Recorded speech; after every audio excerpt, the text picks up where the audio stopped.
Hey everybody, I have a bit of a serious video for you guys today, and it's going to be about the California wildfires and astronomy in Northern California where those fires are taking place.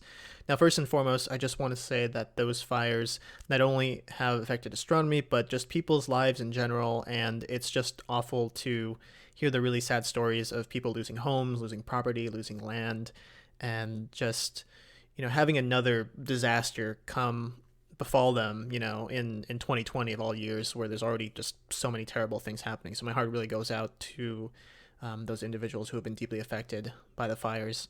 And as someone who's from the Bay Area, who grew up in that area and has a lot of friends and family still over there, it definitely hits close to home. And another thing that hits close to home is that these fires nearly took down Lake Observatory. Now, some of you guys may know that Lake Observatory was the observatory I used to observe quasars a couple of weeks ago from my apartment. So I was remotely logging in to use their Shane 3-meter telescope, and I made a whole vlog about it. I vlogged my whole day and my whole night, and I was supposed to do another night about a week ago, but obviously because of the fires that didn't happen, and only thanks to the tireless efforts of the firefighters who were on the mountaintop that night and those following days was Lake Observatory able to survive. And I think a lot of us in the astronomy community were just horrified to see some of the images of the fires on the mountaintop, because you can actually see footage of the encroaching fires coming close to Lake Observatory.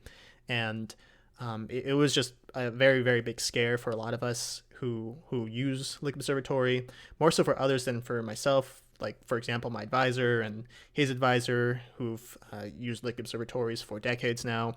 And we're just very, very thankful that the observatory is still standing. None of the major equipment was damaged, and that Lake Observatory can be used again in the future to observe celestial objects. In fact, I just wanted to sort of briefly mention how big of a site Lake Observatory is, and not in terms of its actual size, but in terms of its historical significance. Because if you think about mountaintop observatories, Lake Observatory really was the original one that was the blueprint for future observatories to be put on mountaintops to mitigate the impact of the Earth's atmosphere. So if you think about like the telescopes that are all on Mauna Kea in Hawaii, or other parts or other mountains of the world, I should say, Lake Observatory was really the first one to try and do that.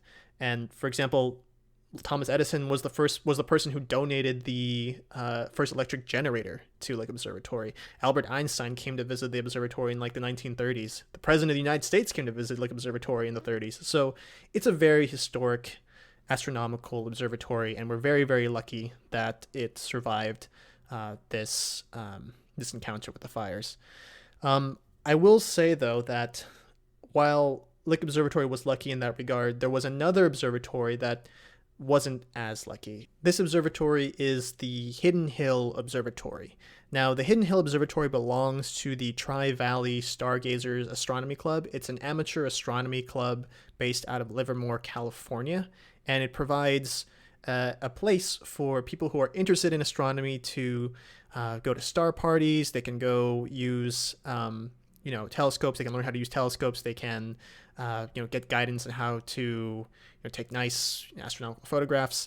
And unfortunately, the main observatory they've been using, like I said, Hidden Hill Observatory, was not as lucky, and it burned completely down to the ground. And the equipment inside of it. So it's a very big loss for them.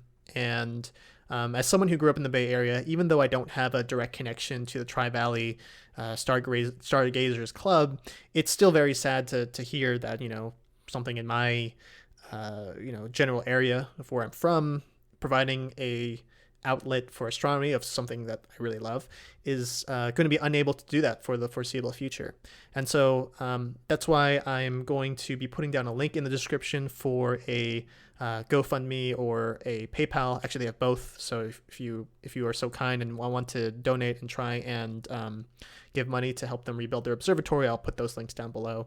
Again, I don't have any personal connection to that observatory that burned down, but again, I do think what they were doing was a great service for the Bay Area. I didn't really have a lot of astronomy experience growing up in the Bay Area. It's not really a great place to do astronomy in San Francisco, but it's cool to know that there are people in the area who have been providing an outlet for astronomy for nearly 40 years now. So that's pretty much it for me. I hope you guys will consider helping out the Hidden Hill Observatory. I hope you guys will understand that I can't make a Lick Observatory run video for a while. My next one is scheduled for October, mid-October. I don't know if that's still going to happen, but yeah, that's pretty much it for the video. I hope you guys are staying safe, and I will talk to you guys at a future date. Bye, everyone.